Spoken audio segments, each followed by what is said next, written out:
Hello, all, and welcome to Essence of Wonder. We're happy to have you here today. I've been personally trying to get this show on the road for something like 6 months or so with a great partner, which was Matt. And of course, we have Karen joining us today as a co host. Hi, Karen. How are you doing today? Hi, I'm great. Thanks, Gadi. How are you? I am really excited. That's a joke that's growing really old. But no, seriously, I first encountered Strategy Strikes Back, I think in a random bookshop, might have even been at an airport. And I was like, what's that? Because it was obviously Star Wars, but it had the word strategy in it. And hopefully, when you see the word strategy, it wouldn't be about marketing.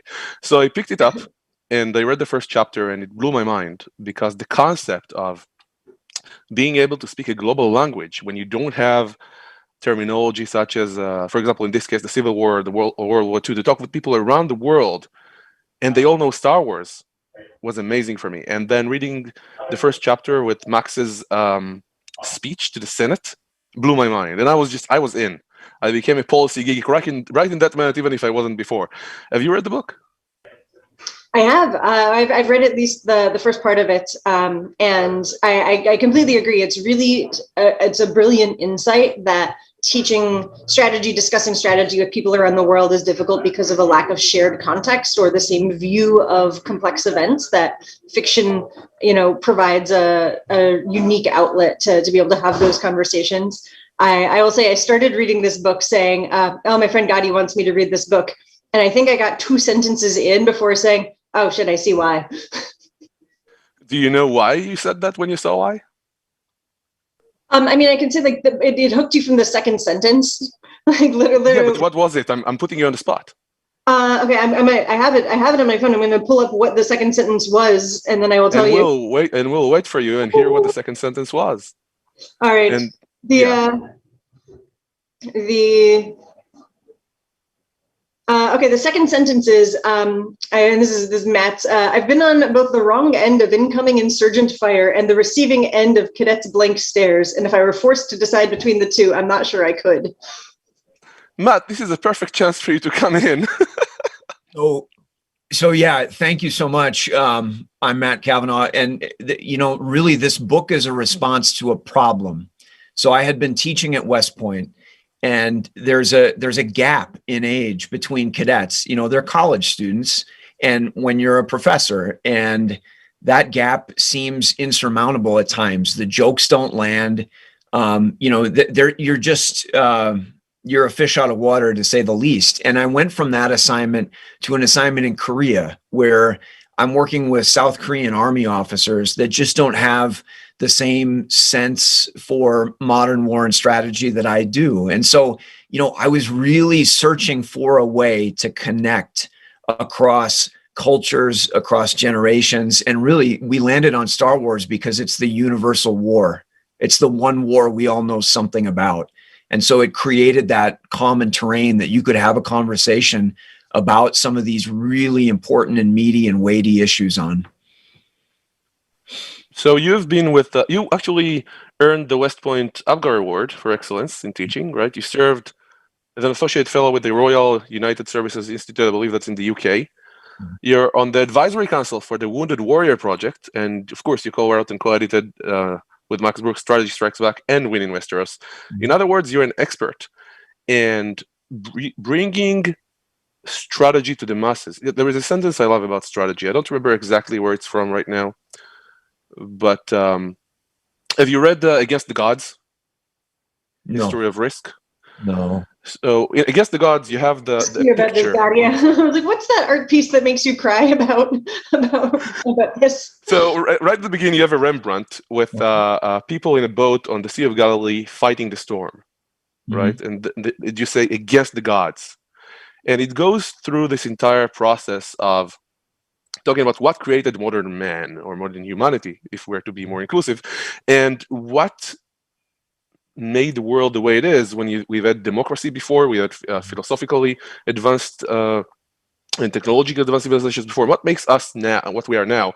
And of course, there are endless theories in history about that. you should know.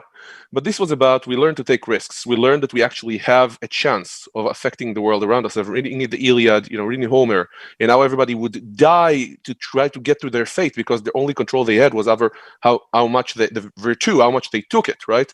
Yeah. And Machiavelli making the shift, and I'll stop here, because this isn't about me, into we can actually control, we can actually affect our lives, and that's where strategy comes in, which is the only way we can really do anything about it. And to do that, to bring strategy to people in a way that's accessible, in a way that people want to read about it and learn about it, I was in love with your book from the very beginning. But maybe this is a chance for us to get started and we can introduce the other panelists. Absolutely. So at this stage, the floor is yours. Okay, so, what we essentially did was I was on my way back. Oh, wait, I'm sorry. I actually am sorry. I was supposed to introduce people, wasn't I? Oh, man. I mean, I can go in order, or you can go on and on about these people, but I don't want to put you on the spot. I apologize about that. I will blame too much cough medicine. Really, I actually mean it. But I'll do this. I'll be happy to introduce these people, and I apologize to you for putting you on the spot, even though you're capable of doing it. So, of course, Max Brooks, very, very famous around the world for many different things, but of course, World War Z, and of course, the 2013 hit movie with Brad Pitt. He also kind of inspired by himself the military in the US to look at how it prepares for future warfare, right? He's spoken at the Naval War College, FEMA, countless other government agencies. We have August Cole, again, spoken and was acknowledged at various stages, from the Nobel Institute in Oslo to South by Southwest, West Point. He co-authored Ghost Fleet, a novel for the next World War, and Burning, a novel for the real robotic revolution, which is awesome. We have Steve Leonard, who serves as the Director of Assessments for the University of Arkansas School of Business. He chairs the graduate program in organizational leadership and supply chain management. And he's also a former senior military strategist and the creative force behind the defense microblog, Doctrine Man. And now that I've done that, I will apologize again and hand it over to you. So essentially, there was this nugget or a kernel of an idea, and that's where a lot of books begin. But, in order to better understand whether or not there was actually a there, I reached out to both August and to Max. And from the very first message that I sent to them, I actually went back and looked it up. I've been knocking around an idea, and I thought I'd bring it to you first, as I think you have the best take as writers that sit between the world of fiction and nonfiction. And I think that's the theme that you're going to get out of the rest of us in this talk. There's a dangerous line between the worlds of fiction and nonfiction. I just bumped into my neighbor who's a librarian, who told me a story about a teacher who came to her and said, "I'm looking for a book on animals for kids." And then the librarian responded, "Would you like fiction or nonfiction?" And the teacher said, "What's the difference?" And I think you can sort of almost draw a straight line between that and some of the misperceptions that led to the January 6th riot in the US Capitol. The value of the gentlemen that are on this panel to both the United States and the world is that they know how to leverage that line and to play with it and to do it responsibly and to do it for benefit, because really we know how important this is. The 9/11 Commission told us that 9/11 was essentially a failure of imagination. And I think these three other writers are successes when it comes to imagination. So I'm actually going to start with August, who I think is fascinating as a writer in the sense that he starts in the dark world of reporting, as a Wall Street Journal reporter, and eventually migrates over to writing fiction, fantastic fiction that I've actually consumed and then used as analysis for how I conduct myself as an Army officer. So I want to start with August. How was it that you decided to get pulled over into that world, from nonfiction to fiction? Matt, thank you. And again, this is a great opportunity to just spend some time with you, but also for all the listeners and viewers. This is something that I think you'll hear from probably all the panelists, but we feel in our bones that this is a really important, endeavor. And that sense of purpose is something that has been imbued in my writing. In large part, that's what led me to want to be a journalist when I started out. And I got to a point, though, in that field where I thought I'd reached like the summit. I was working at the Journal in DC, covering the defense industry, really interesting, I think important stories, the hacking of our, most advanced weapons programs by the Chinese, or, covering security contractors like Blackwater. But a lot of what I wanted to write about was tied to things that hadn't happened yet. And I felt like a really good investigative story, or even a snap analysis, on Deadline, can help people understand as much what's going on, but also like what shouldn't happen next. And that's just not how newspapers work, and I should have known that, because I've been working as a journalist at that point for over a decade, but that's just the way my brain was, essentially telling me to go. And I got to a point where I was not really happy in journalism anymore. And so I made this kind of gambit to quit and, try to pursue something that had been inside me since I was, like in elementary school, reading science fiction. Day by day, I wrote a manuscript that never got published, but it allowed me to, begin this journey and really start to realize that, for example, many of the stories I was covering in the private security world, you get off the phone with somebody and you'd be like, you can't make this, stuff up, except it'd be a lot more laced with, expletives. And, that's something that I wove into this manuscript, and that ultimately led me, to collaborate with Peter Singer on Ghost Fleet and Burn In. So, these things have a funny way of working out, but it really did require breaking with the kind of traditional and conventional approach. And I think that's something that's unique and consistent through, I think, all three of us here, but many of the contributors to the anthology, which is, we're not trying to do what everybody else is doing in this matter. And whether that's something just internal to the way we're wired, which I think for me is I've come to realize is certainly part of my path, but also because the need is out there for people to try and experiment and maybe fail doing other things. What's the right balance when you're making useful fiction? Because of course you're using your imagination, but you're also grounding it or anchoring it on some level to the real world, So how do you think about that? Most broadly? Well, we've come to a point, I think, where, I've started to see almost like a set of rules that can be applied. A really important one is making sure that, technologies, for example, are within the realm of, what's being developed now or exists. Another is that things like Murphy's Law, happen in the future. Those kinds of elements really, I think, anchor these sorts of stories in a world that's recognizable, but hopefully still interesting enough that people feel like their, minds are being expanded. So if you don't mind my butting in with a question, do you feel like there are things, an old writing teacher of mine used to say, some things only life can get away with about coincidences. Do you feel like you have to limit that chaos factor? Like you mentioned Murphy's Law, do you feel like you have to limit that highly improbable thing occurs sort of energy in the stories you tell? That's a really great question. I think one of the confounding aspects of that is technology, right? Because we have this sort of almost omniscience now with our iPhones or whatever device you have on you. So there's that tension between true surprise and ultimate knowledge. And so I think that's something I'm still working on in everything I write, to be honest. Thank you. So let me move us over to Max, just because I think he's in exactly the 180-degree opposite direction, and I'm excited if he wants to push back on me on that. But Max, it seems to me that you actually started in the world of funny and the world of fiction, and then you're sort of being pulled in like gravity towards nonfiction a little bit more. Am I wrong when I say that? Have you been kind of pulled in the opposite direction, or was it always there to begin with? I think the desire was always there. I just didn't have the avenue. I was always much more fascinated when I was a kid reading about realistic fiction. I loved Tom Clancy's work because it was fascinating, and I felt educated and I felt smarter. As opposed to Ian Fleming's sort of psychosexual middle-aged Viagra male fantasy books, which I have no use for. So I wanted to be a writer like Clancy. I didn't have the avenue for it until I was able to write my zombie books, which really just are survival books. Zombie Survival Guide is a survival book for individuals or small groups. World War Z is a survival guide for systems and for countries.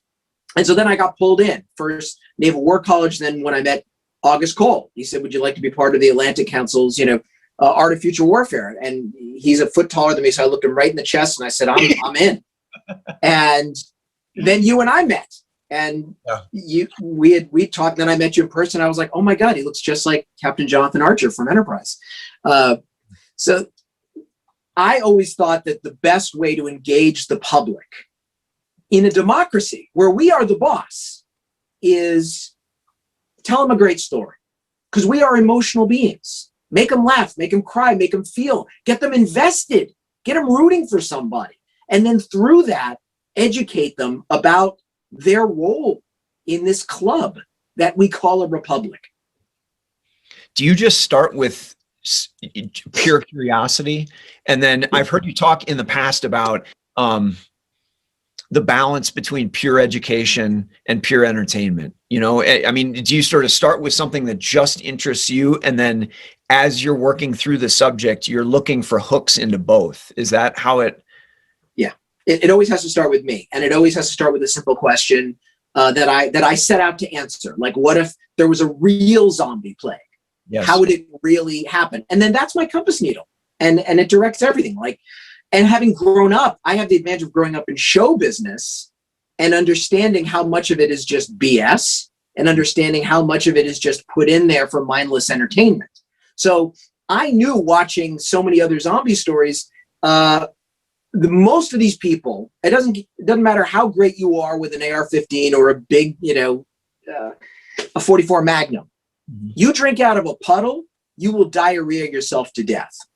And the reality of it, to me, answering the real questions is infinitely more interesting than having to upload it with faux tricks just to engage the audience. Because I think the audience is much smarter than we give them credit for. So I need to preface this. You have one of the best audiobooks ever. 15 years ahead of what they're doing with Pushkin Industries and trying to make books more immersive and interesting. How do you consume fiction and nonfiction? I know reading it can be a challenge, but is it just a blend of visual and audio, and then some books? How do you sponge up the content that you come into contact with? Well, I'm very dyslexic, so school was not easy for me. So I always had to find alternative means. And so my mother started by taking all my school books and bringing them to the Braille Institute and having them read as audiobooks. So because I was tested and I learned that I take in information more through my ears than through my eyes. So the way I take in information now is, if it's for just pure entertainment, it's an audiobook. But if it's for research, it's audiobook combined with the hard copy. Like, for example, like reading a book like this, I'm listening to the audiobook, but then as we go, I pause it. So then I can dog you and give me notes as I go. So there's a variety, but I have to say dyslexia is probably what set me on this path, because it didn't come easy for me. So how do you educate someone who doesn't learn the way other people are learning? Which is what's going through my mind every time I'm going to an Atlantic Council conference or a Modern War Institute conference, and I'm watching these PhDs just drone. And I think you're only reaching your tiny little group of sheepdog, not the sheep like me. That's in many cases in cybersecurity, what we call this is admiring the problem. Yes. And you've got these professors, and they're very good at talking to their converted, their students. But then I would go back to my hotel room. Inquire, if you will. None of these issues were on any of the news channels, regardless of your political stripe. And that's death in a democracy.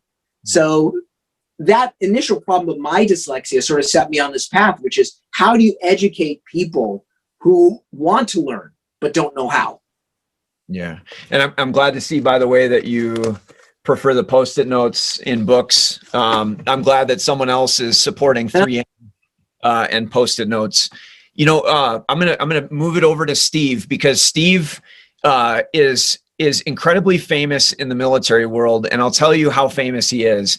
At the office where I work at NORAD and U.S. Northcom. The binational Canadian U.S. Command for Homeland Defense, and at the fridge in the middle of the planning the place where the planners hang out, there's this huge blown up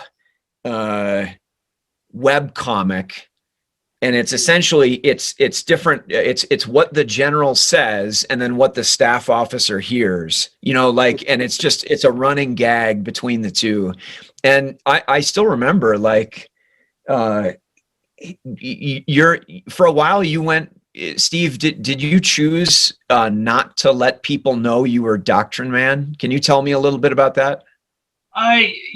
That's a great question, because I hate to admit it, but I'm like deeply introverted naturally, and so it wasn't so much that I didn't want people to know, as I didn't want the attention drawn from it. And so as that evolved beyond what I ever imagined it would be, I didn't want the attention. I didn't want to divert from what I was trying to do, which was very similar to what you mentioned initially, was, the using a web comic to teach lessons in a few panels, to share something that could entertain as the same way, at the same time that it conveyed a message, a lesson.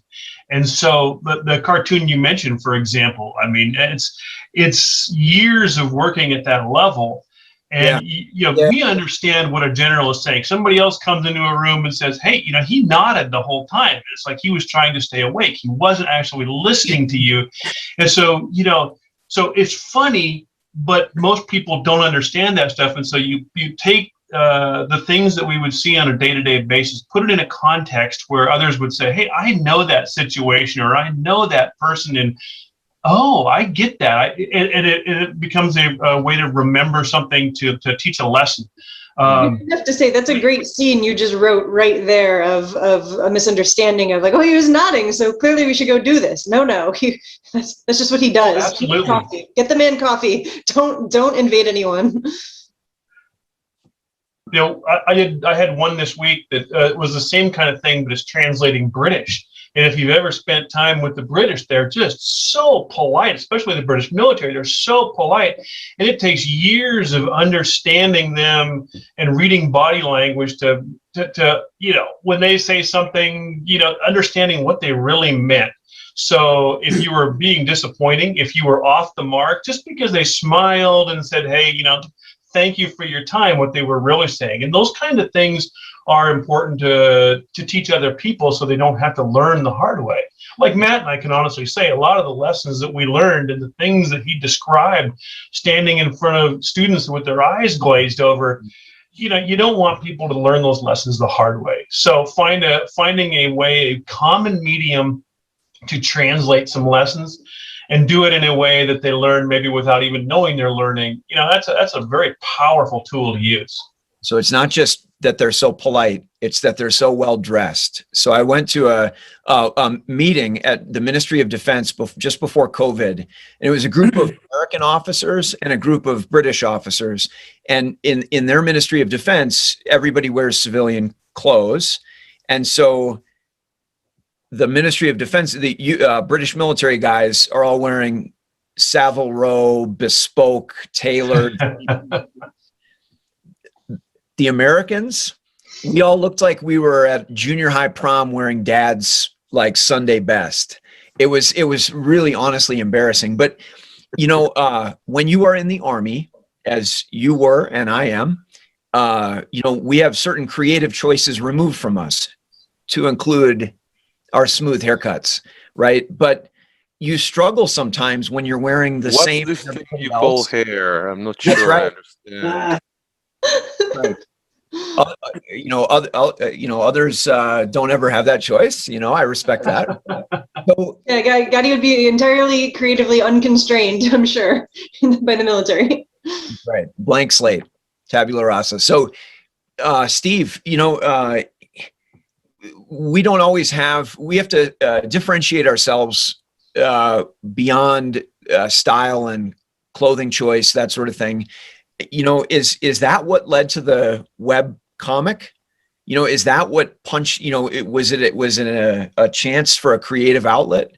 What got you there? Because really you started in a pretty straight-laced hierarchical organization, but found a way to punch outside of it to build a megaphone to connect with a heck of a lot more people. Well, it was a combination of of the two, I started out when I graduated from college, probably before August was born. I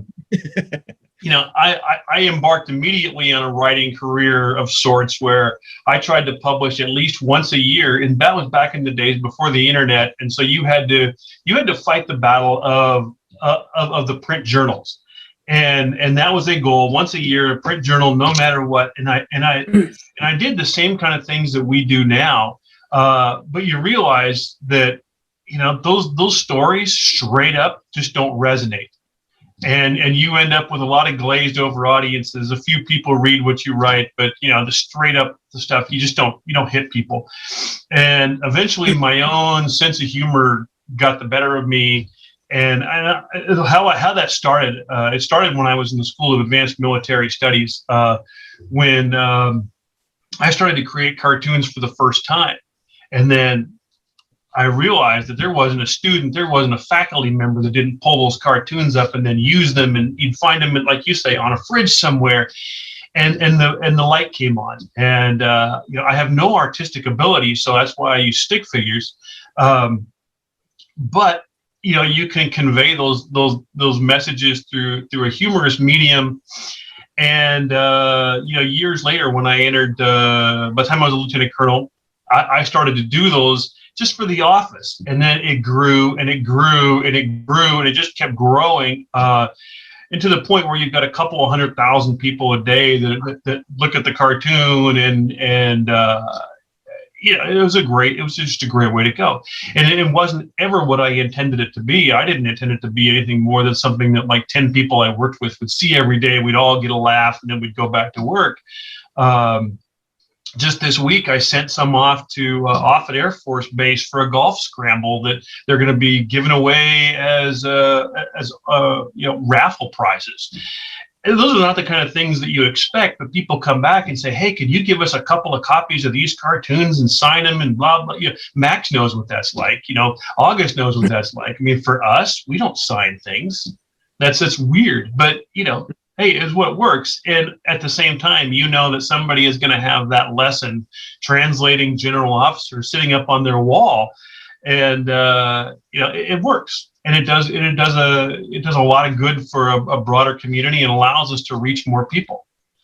Fantastic. And that's really what we were looking for. And that's, in fact, not just reaching a lot of folks, but when we pulled together the book, really trying to leverage as many different perspectives on Star Wars as we could. And we focused in on the films, because that's where popular culture, the center of gravity is, so to speak. So we reached out to about 30 different authors with literally hundreds of years of national security experience. Former Supreme Allied Commander of Europe, General Stan McChrystal wrote the foreword, which is an interesting story in and of itself, because when I first approached him about writing the foreword, he said, "Well, I'm not really a huge Star Wars fan." But then he backpedaled and said, the first movie that he had seen after he finished Ranger School, which is a difficult physical school that you do as a lieutenant in the U.S. Army, the first movie he slumped into a theater to see was the very first Star Wars. And so, that's a common point of connectivity across several generations. And that's why he ultimately decided to write our foreword. We had a big diversity of submissions. Erica Iverson wrote about the evolution of women's roles at war over time. Admiral Jim Stavridis wrote about hybrid wars in space.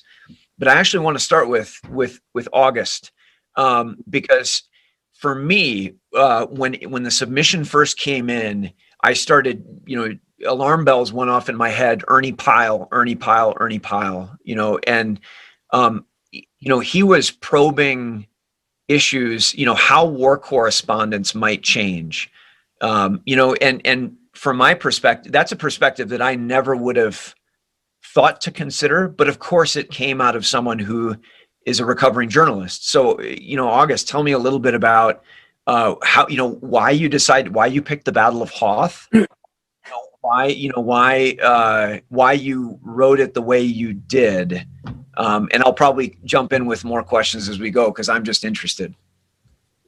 Yeah, as someone who's a civilian and a former journalist, I'm often the only person, in a lot of the environments that I'm in with that background. So I'm kind of used to being that like outsider, so to speak. And it came natural to turn to that methodology. I felt like, and mentioning Ernie Pyle, that was like on my shelf here, one of the books from the 40s that I have of his, or the 50s, I think it was, that I really wanted to draw upon.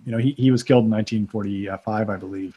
And, his work, though, during the Pacific, theater coverage that he wrote really captured, the nation. And it was unsparing, in showing sort of the horrors of warfare. And, as Star Wars is a series that is, especially in The Empire Strikes Back, quite bloodless in many ways.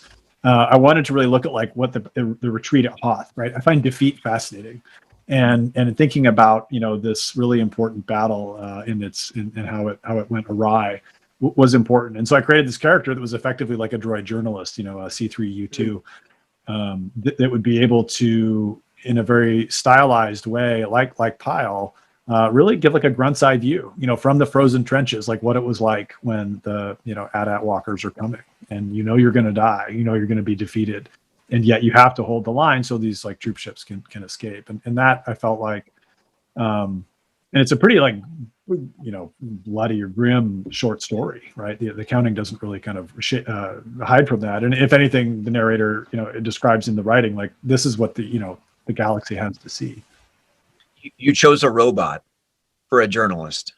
Yeah, sort of your, signaling the death knell for live journalists, living journalists. What I really found interesting about like a droid journalist was that they could, in this case, it's like a 200-year-old droid, right? So they would really understand the arc of a conflict that is, quite long. And I wanted to capture that and really have some way to really give that perspective and almost like authority, that like the importance of narrative in a battle that's centuries long. No matter kind of what frameworks you use to look at modern and future conflict, it is important to step back and look at these longer arcs. And I thought, wow, how great would it be to have a character that could see those? Question: how were you focused on the narrative of a long battle versus literally the like more logistics focused communications within the battle? Because logistics have been logistics of communications have been part of the military forever. Like that's... Yeah, so in this one it was an interesting way to play with that, and I wanted to get like these almost anthropological aspects right. The essentially rebel soldiers are preparing for this battle. They know it's coming. And so one of the small troops, essentially has their, senior enlisted teaching them how to evacuate each other on, pieces of like shielding that's been like, Teflon coated, right? They're doing it as quote unquote sledding, before the battle starts. But during the fight, for example, these younger rebels realize what they've been taught as they carry away their squad leader, the one who taught them. So things like that, I think, are really helpful to see.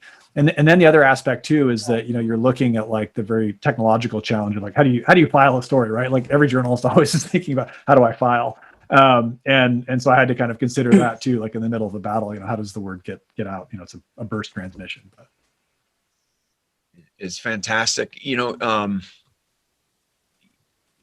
This I think is so much more important than I possibly could have imagined, in the sense that it's so important for war correspondents to be able to bring that story to publics, right? To be that conduit to society that's actually funding and fueling a conflict.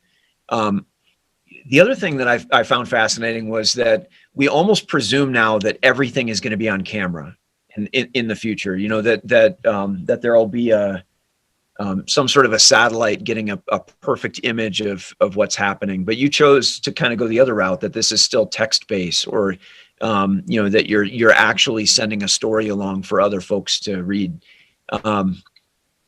That's in the long arc of the distant future. How about the closer, nearer term, in the next 20 or 30 years? Will war correspondents look more like Ernie Pyle, or will they Sebastian Younger, or are they going to look a lot more like your story? I think the definition of a correspondent, like in contemporary civilian journalism, what is a journalist is changing, and I think that's certainly true in future conflict as well. The technological barriers to sharing our own individual stories.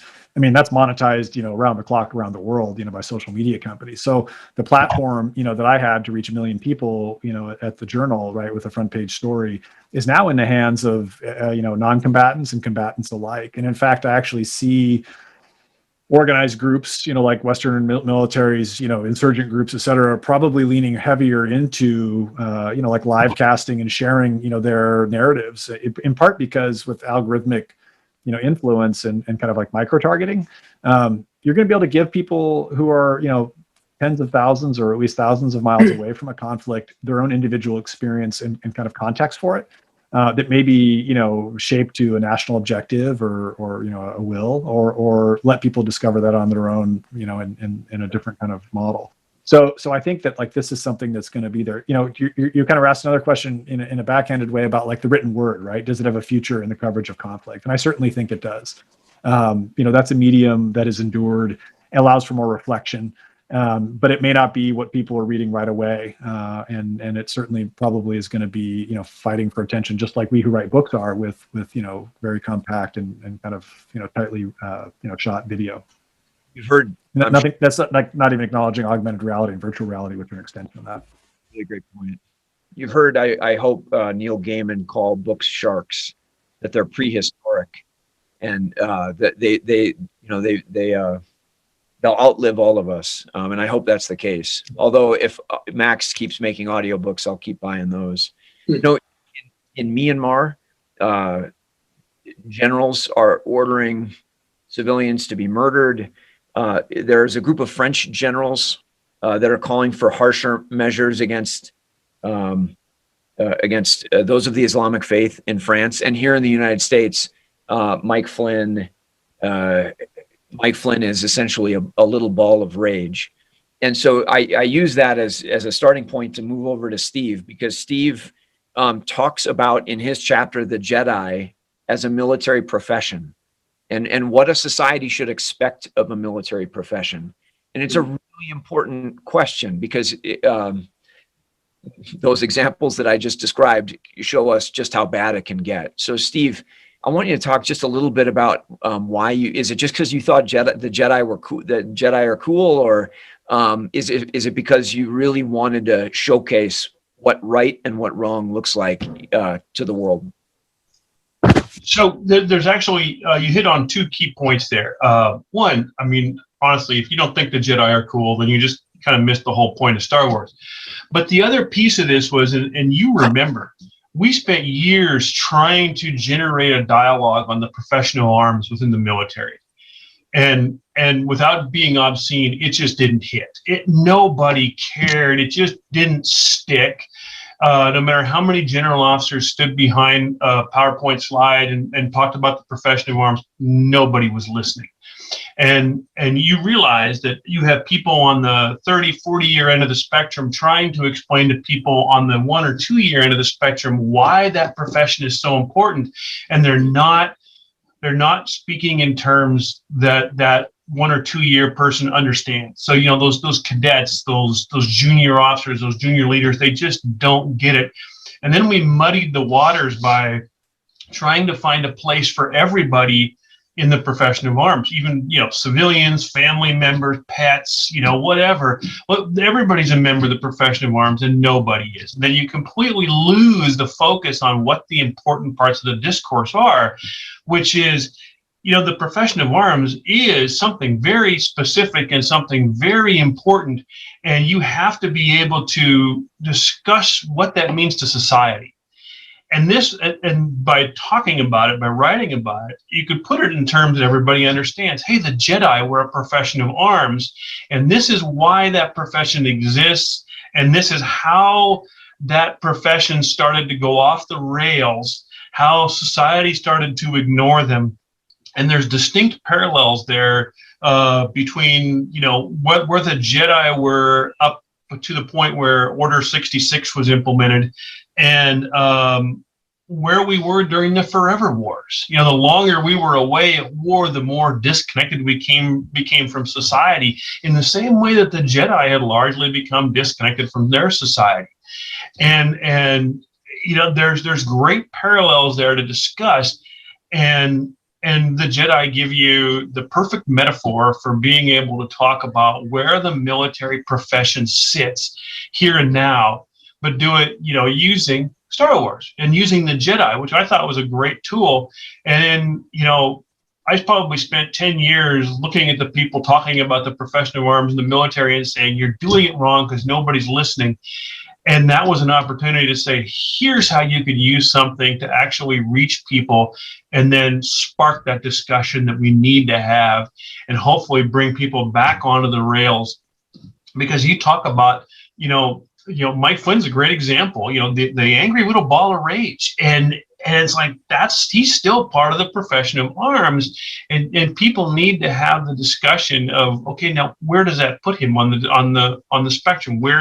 How do you deal with retired general officers who refuse to set their rank aside and speak for the profession when they really shouldn't be speaking for the profession? And those are all topics we have to discuss, but until everybody can get on the same page and speak in the same language, you can't have those conversations. And so the Jedi give you that opportunity to get on the same page, and then you can jump from the discussion of the Jedi into Mike Flynn and into the generals that have these great opinions and who want to influence your vote and pick your hot topic of the day. It starts with let's find common ground with a metaphor and then depart from that. And I'm going to give you back to Mike, but that was the great power of Strategy Strikes Back, is being able to draw on those metaphors to really expand discussion on key topics that we needed to hit. It's the oldest problem on some level, because society must be secured. You must entrust a relatively small group with the gun, and that is a very high responsibility, and we should expect a heck of a lot. How did the Jedi do? Well, I thought the Jedi, if you look at the Jedi, they did fine. I mean, the Jedi did what they were told to do, but they became so dissociated from society that society generally forgot about them, or they became urban legends. And at that point, you hit something important, which is society depends on the profession of arms to do something that the regular citizen can't, which is to protect and secure them. And so you entrust your profession to do that.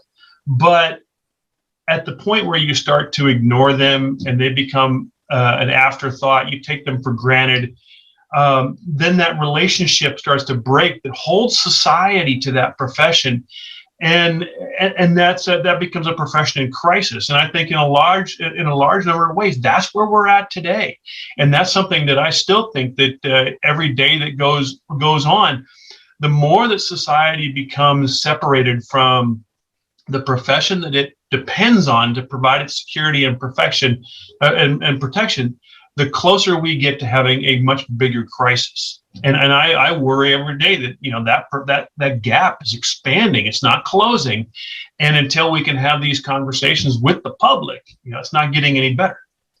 No, I think that's exactly right. And the post 9/11 wars, if you ask Brown University's Costs of War project, will cost the United States $6 trillion out through 2050 if you include bills. Not to mention or gloss over the thousands of U.S. soldiers and probably hundreds of thousands of civilians in those countries. These are the highest stakes challenges and decisions, and we need to be one with the American people as soldiers. It was a chapter that I loved for what it's worth. Thanks. Way through to Afghanistan. The very first, one of those very first emails that I got back from Max, I'd like to write something on the counterinsurgency of the Ewoks. Never enough to throw the Empire off Endor, but enough to distract them from their goal. The battle in Return of the Jedi, the Ewok Tet Offensive, was doomed to military defeat, but it knocked the Empire off balance. Kind of easy to see the connections to Vietnam, the Soviet war in Afghanistan, and maybe Afghanistan today. You know, and Gadi has requested a reading from the book. I'm gonna just do a few paragraphs from Max's work.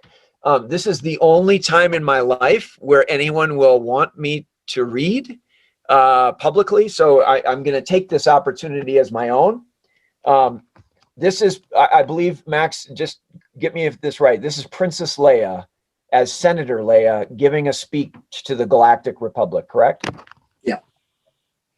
Like turning up my speaker for this. Good. I won't do a female voice. My fellow senators, I write to you on the 1-year anniversary of our glorious victory over the Empire to remind you of those forgotten allies whose courage and sacrifice made that victory possible. Many worlds rose in defiance of Emperor Palpatine's tyranny. Many cultures contributed to his downfall. And yet when the entire rebellion hinged on a final, desperate battle, one race leapt heroically into the fray to strike the critical blow for freedom. Of course, it was the Ewoks of whom I speak, those 11th hour allies who made the difference between victory and defeat and who need our help as badly as we once needed theirs. So Max continues to describe Endor as a sanctuary for possible threats, that it's a fallen planet, a base to possibly strike the Empire. And they have proven they can do it. They have taken an Empire force before, in fact, with primitive weapons. And we left them with a very much unspoken word here, religion, which, right. If we're not careful, it can come back and bite us in the ass, you know? Just saying. As Max points out, healing Endor will be expensive. It may require cuts to other programs throughout the Republic. It might even require additional taxes on our citizens. Some of those citizens will grumble. Some will openly resist. They may ask, demand why their hard-earned credits are siphoned off to a faraway land they have never seen to help strange foreign creatures they have never met. We must be brave and honest when dealing with this backlash. We must educate our citizens about the role Endor played in our fight for freedom. We must admit our mistakes at that fight's end. We must explain to them, as I explained to you, the dangers of neglecting a former ally. Of course, I understand that many worlds have been devastated by decades of imperial rule. And as an orphan of a destroyed planet, of course, I can sympathize with the plight of those tasked with refusing the shards of a shattered republic. But while we debate on the future of Jeddah refugees and Kashyyyk's truth and reconciliation courts, I urge you to consider the crossroads between empathy and security. Make no mistake, my friends, those roads converge on Endor. We must win peace today to avert war tomorrow. What I really love about this, beyond the logos of the arguments made, which I loved, don't get me wrong, is the pathos. That's what brought me in to actually acknowledge that. So my favorite line, let me see if I can find it real quick. Okay, here we go. I can still remember the image of a victorious Ewok. I was raised in triumph, brandishing an Imperial blaster, and my stomach tightens at the thought of that blaster aimed at us. And how long before he and those like him decided they were merely pawns in a grand strategic struggle? I love it. It's helped by the fact that the image of a victorious Ewok is adorable. Right. Right. You know, for 20 years in the United States, we've been talking about having the exact same argument over and over and over again about supporting fallen societies, supporting allies in faraway places. How much should we spend on foreign aid? And for me, this was a twist on that conversation, and that was really, really helpful to reconceptualize the argument for me. So it's clear, Max, you wanted to do that conversation from the get-go, from inception. You know, why were you so? Why that? Why that versus anything else? Yeah, well, it's I first was studying the Taliban back in the 90s when I was trying to pitch a documentary series to Court TV about justice systems all around the world. And the more I studied Afghanistan, the more I realized that this was a nightmare of our own making, because the greatness of America was not winning wars. Anybody can win a war. The Mongols could win a war, but winning the peace. We used to be the masters at that. We used to understand what it took to have a second army behind the first army. First army wins the war, second army wins the peace. And we did this. Anybody who can question this, look at Europe, look at Japan, look at South Korea. When we decided to put our time, our effort, our money into rebuilding a shattered society, it paid dividends for generations afterwards. And somewhere along the line, we lost that. And you not only saw it in Afghanistan, I saw it when I was in Russia in 1994. And I watched this utterly defeated country who knew they were defeated, waiting for us to come in with a Marshall Plan. And it never happened. And look what's happened now. That is of our own making. We created the vacuum that created Vladimir Putin. And I wanted to discuss this of what does it take to understand that you are committed to the post-war society. But how do you do it? Well, you do it with the Ewoks, with the fuzzy wuzzies, which is what the Brits used to call all their colonial peoples. Oh, yes, the fuzzy wuzzies. Which, we talk about the Ewoks. Oh, they're so cute. That's how the Brits used to talk. Oh, yes, the colonial, they're cute. Yeah, they ain't so cute when they turn their rage on you. But how do you do that? I thought Endor was perfect because it's true. What happens after Nub Nub, right? After they do the dance, and Billy Dee Williams is the only one who's actually dancing when the rest of them are just sort of sitting there. But what about the next day when they all just leave and they leave this shattered society, which, by the way, we manipulated their religion to help us win the war, which is exactly what we did with the Mujahideen. So I wanted to discuss that and the idea that when the guns silence, the work is not done. You're the only one I'm mindful of time, but we finished this book, and I just want to say to everybody here, I felt that we had succeeded when a Japanese Air Force officer barely speaks any English, walked up to me and ripped this patch off his shoulder and handed it to me, having, struggled with trying to read our book.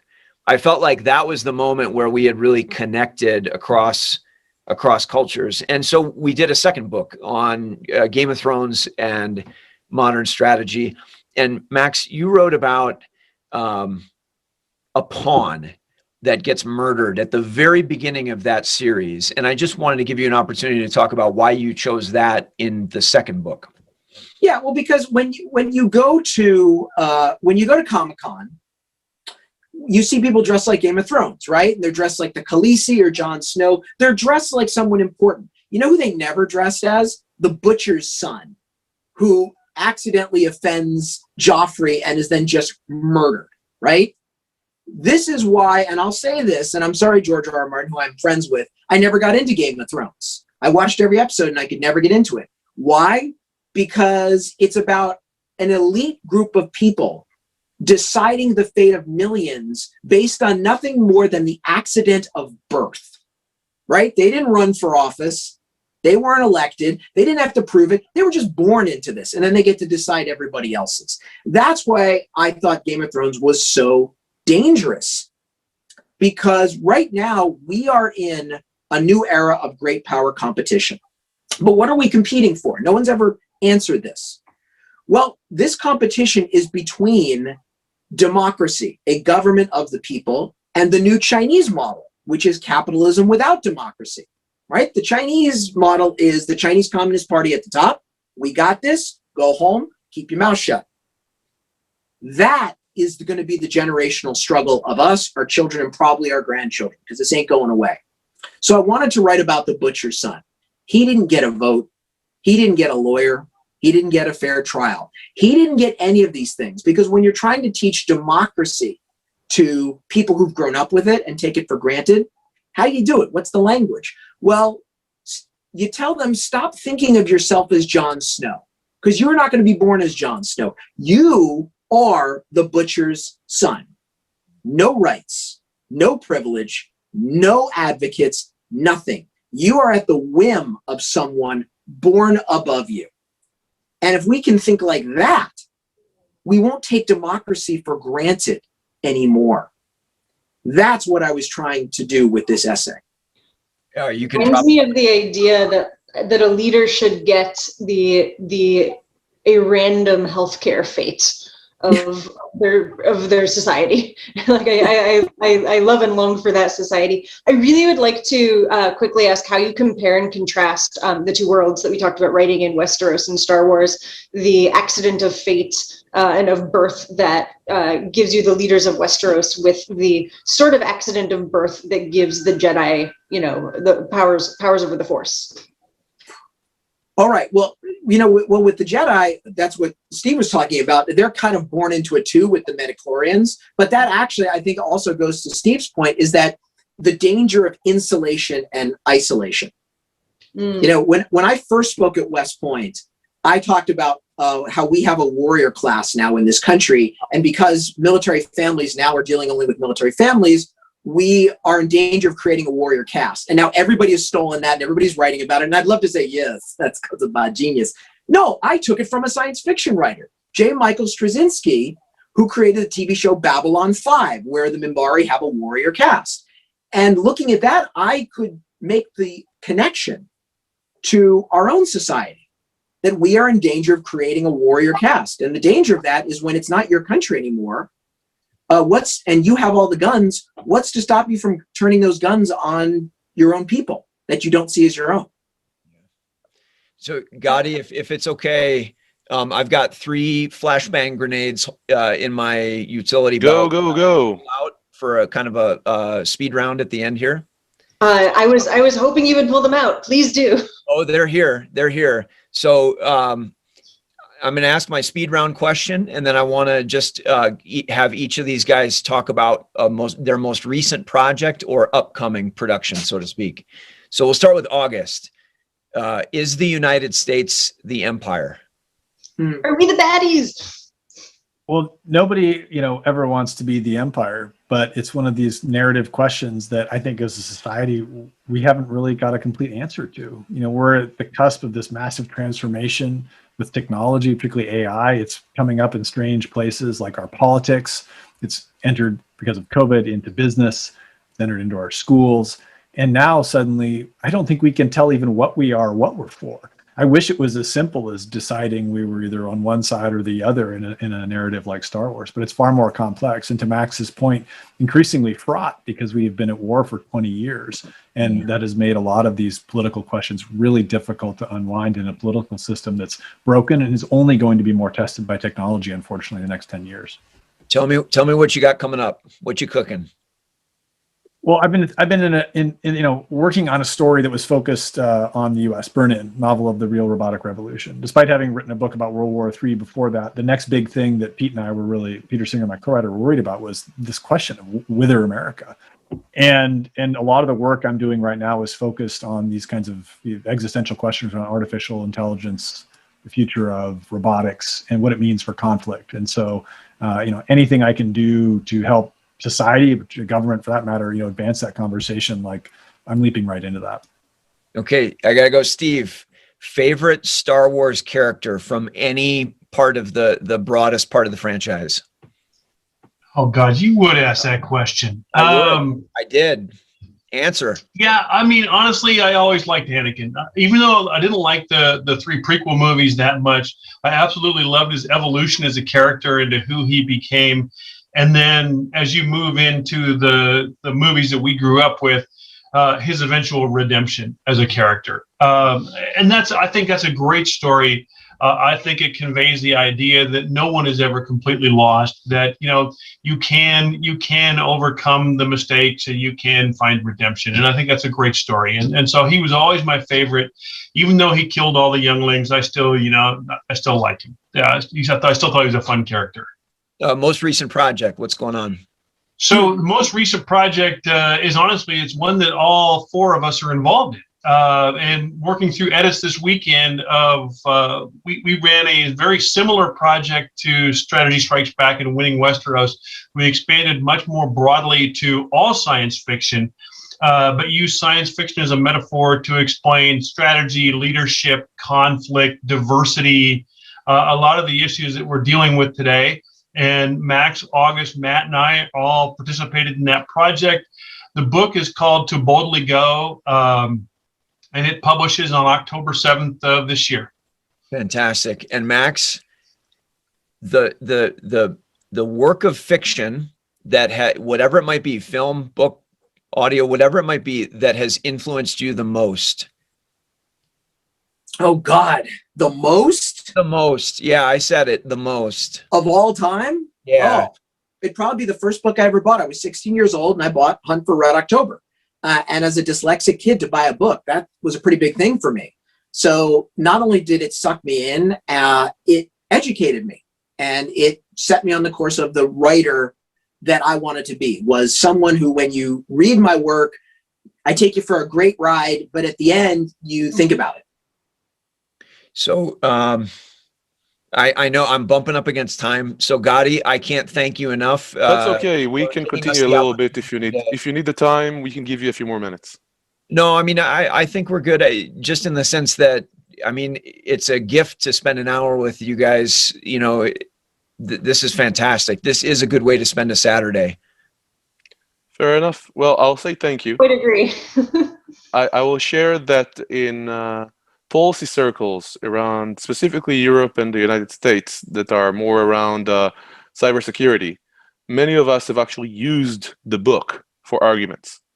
Not so much about the chapter number 4, I think, about Stuxnet and the Death Star, that we made more about does deterrence work and how, because some of the, I'll steal 30 seconds here.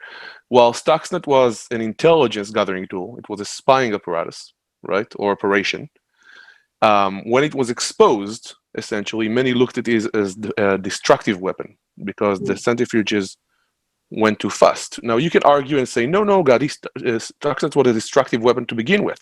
There was no spying operation. If there was, it was separate. And I'll say, okay, I'll accept that much. But once it's detected, once they know it's there, how do you trust your systems to go back in and do it again? Now, when you look to Death Star, there is a choice there, right, to spread fear as a strategy, which actually kind of breaks with all the strategy they've had so far to build their empire. And suddenly, no, we'll just base ourselves on fear, which makes no sense. But, to me, and we can argue the point, but when you look at it, there is a half-life to that in the real world. And that's kind of what I'm looking at when we look at policies around what you do with all of that, when most of the arguments go to places that are easy, such as these weapons are now out there if we help the world against ourselves, which is also kind of in the book. So I've spent a lot of time with this. I truly am a fan. I truly appreciate the work you've all done here. And I'll mention that there about nation building and finish with that from my own perspective. I was in Estonia in 2007 for the quote-unquote first internet war, and I wrote the post-mortem analysis for what happened there. And some of the things that we have seen that kind of made me understand that I need to look into strategy and policy more, where I'll give you 2 real examples. I was a technical guy, right? One, we saw the internet mail server for the parliament in Estonia under attack. And email is very important. Estonia was an online nation long before any of us. They actually used their email back then in the government. And Hilar was the Estonian state manager, said, I'm drawing a line in the sand, no more. And whenever that server went offline, because the people were speaking Russian online, I won't say Russia for this particular case, said, how dare they? They took it down? No. And they went and brought it back up. And then once again, they brought the server back up, took it down, put it up, took it down. So in a sense, this was more of a military a policing strategy around the broken windows theory. Hey, look here, shiny, right? Keep looking at us. But eventually, they took care of it and they cleaned all the small stuff so that they just left it alone. But at the same time, I can make a claim, I'm not sure that argument was well made, but for a second of time, I'll move on. At the same time, I am putting money on, I don't have proof for this, they did not attack the banks. At the same time, there was another attack against the president's website. Now, the president is kind of like the Queen of England. He's not the actual ruler of the country, right? He's the head of state, I believe. And there are 20 visitors a week. Now, if you have 20 visitors a week and the bad guys are taking down your website, do you go take care of the banks or do you bring that site back online? So from a strategic perspective or a management perspective, you can say, no, I will not spend my time there. But people got so energized, the attackers got so energized of taking down that website, they went and attacked more things. And that's kind of just two quick stories to show why I went into understanding strategy more. Understanding it's not all about technology. Why the Stuxnet chapter, for example, spoke to me a lot, as well as the many other chapters, and why I appreciate that people like me can now go and read your books to get an entry into this field and understand the world of strategy. So thank you. I love the book. I love the work. I love all of your works. And we truly appreciate you being here today.